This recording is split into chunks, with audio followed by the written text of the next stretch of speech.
Bom, e essa intersecção já existe há muito tempo, né? Eu sempre falo isso. O nosso laboratório na Duke, e nos anos 90, começo dos anos 90, foi um dos 2 primeiros laboratórios. Havia um outro laboratório na costa oeste americana, mas foi quase ao mesmo tempo, onde a gente usou redes neurais artificiais, que eram na época muito diferentes dessas aqui.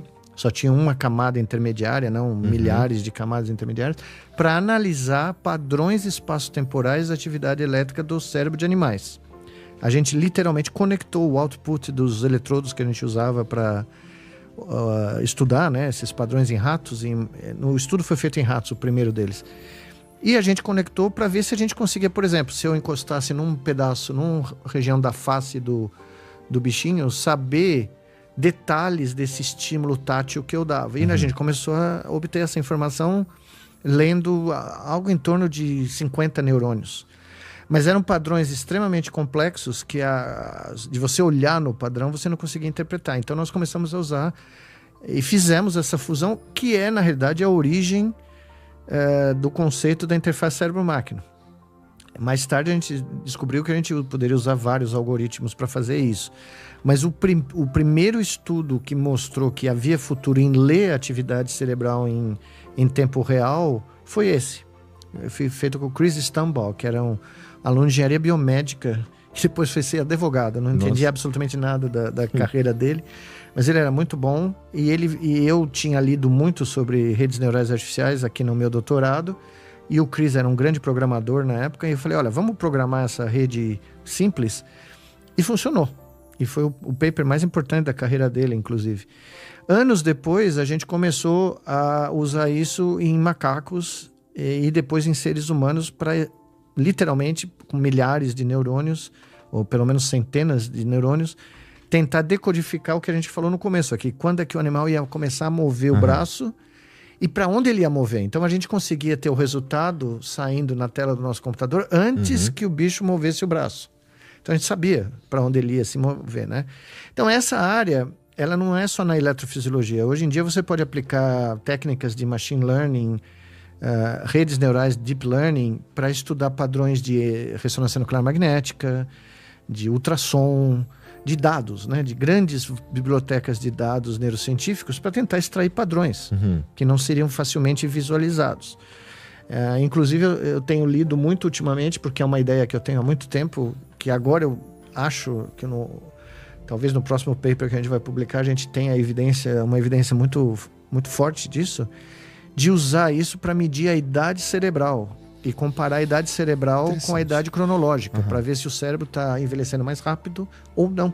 Se o cérebro parece um cérebro mais jovem. Alguém já tinha prestado atenção nisso antes? O cérebro envelhece mais do que... Então, tinha e não tinha. Haviam sugestões de teorias de que certas doenças fazem com que o processo de envelhecimento se acelere do cérebro. Na prática, vamos lá, na prática dá para dizer que uma pessoa de 70 anos pode... porque assim, o envelhecimento do cérebro na prática significa a morte dele. Não, na realidade é uma consequência... É uma das consequências. Por exemplo, a idade é um fator de risco para uma série de doenças neurodegenerativas. Tá. Quanto mais você viver, né, mais você... Então, países que têm populações onde a pirâmide demográfica está sendo invertida e tem uma população muito mais idosa, na Ásia, por exemplo, o fator de risco maior para Alzheimer, Parkinson, várias doenças, é a idade. E a minha questão, ela é a seguinte: será que é possível você fazer algo para que a idade cerebral ou acompanhe continuamente o envelhecimento natural, ou você tenha, inclusive, um cérebro que envelhece mais devagar do que a sua idade cronológica? Essa era uma pergunta que eu tinha teoricamente, né? E eu não posso contar ainda porque o paper está para ser submetido, mas nós descobrimos que uma patologia que ninguém associava provavelmente demonstra essa possibilidade de doenças acelerarem, elas literalmente sequestrarem o processo de envelhecimento e acelerarem a bioquímica, a genética disso, de tal sorte que quando você olha no cérebro desse paciente, o cérebro dele parece muito mais idoso do que a idade real dele. E aí a pergunta fica: Será possível você detectar isso no começo? Muito mais idoso, estamos falando de, sei lá, que diferença? 10 anos de diferença? Para você ter uma ideia, um artigo recente mostrou que com um cérebro que era 5 anos mais, em média, mais, isso é a população, né? Tá. Não é um indivíduo só.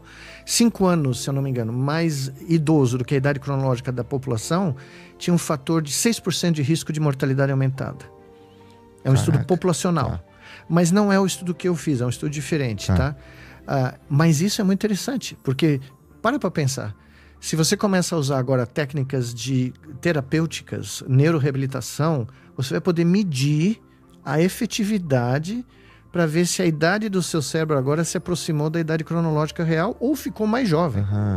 Tá? Pois é, dá para ficar... Teoricamente. Teoricamente. Entendi. Então, qual uma coisa que eu descobri ao longo desse trabalho, que eu falei aqui na última vez que a gente conversou, da relevância do exercício físico, né? A gente normalmente não associa saúde cerebral com quantos quilômetros você anda, mas no momento que a gente caiu das árvores e ou foi expulso das árvores, né, pela dona da árvore, né, chutou, nós tivemos que nos virar. Tivemos que escapar de predadores, tivemos que achar comida, tivemos que caçar. Ou seja, nós tivemos que aumentar dramaticamente o número de quilômetros que nós tínhamos que percorrer ao longo do dia. Então, tem autores que associam as alterações da evolução dos membros inferiores de primatas com o crescimento cerebral. Ou seja, o cérebro cresceu para adaptar, para oferecer controle neural para membros mais longos, mais resistentes, com musculatura mais resistente, para a gente poder sobreviver no aberto da savana africana, que é algo super interessante, né? Sim. Significa que a gente bom, claro que de uma maneira bem superficial, pelo menos para mim, assim, o que eu vou falar, né? A gente ficou cabeçudo, capaz de inventar coisas como a inteligência artificial, porque a gente precisava sair correndo de leão. Porque a gente precisava jogar bola com o leão, né? E precisava chegar na linha de fundo antes dele, o que não é trivial, né? Interessante. Então, essa mudança do habitat... Veja só, essa mudança do habitat da copa das árvores para a savana mudou tudo. Mudou o contexto completo da biologia, né? E a natureza... O que é a natureza? O processo de seleção natural estava tentando otimizar a chance de alguém passar o DNA para frente. Os caras que passaram o DNA para frente são os caras que conseguiam correr do leão ou corriam atrás dos bichos que eles caçavam. E eram bem-sucedidos. Né? Porque no fim eram esses que sobreviviam. Foram esses que sobreviviam, eram esses que conseguiam se reproduzir. Então, o processo de seleção para o cérebro que nós temos é muito complicado. São múltiplos fatores que contribuíram para essa explosão de 1 milhão de anos atrás, mais ou menos, para formar o cérebro que nós temos hoje. Né? E é por isso que eu falo. Esses fatores não são matematizáveis. É uma sequência quase infinita. É o que foi chamado a fita da vida. São uma sequência infinita de efeitos aleatórios que, se você rebobinar a fita e soltar a fita de novo, nunca vai ser a mesma música.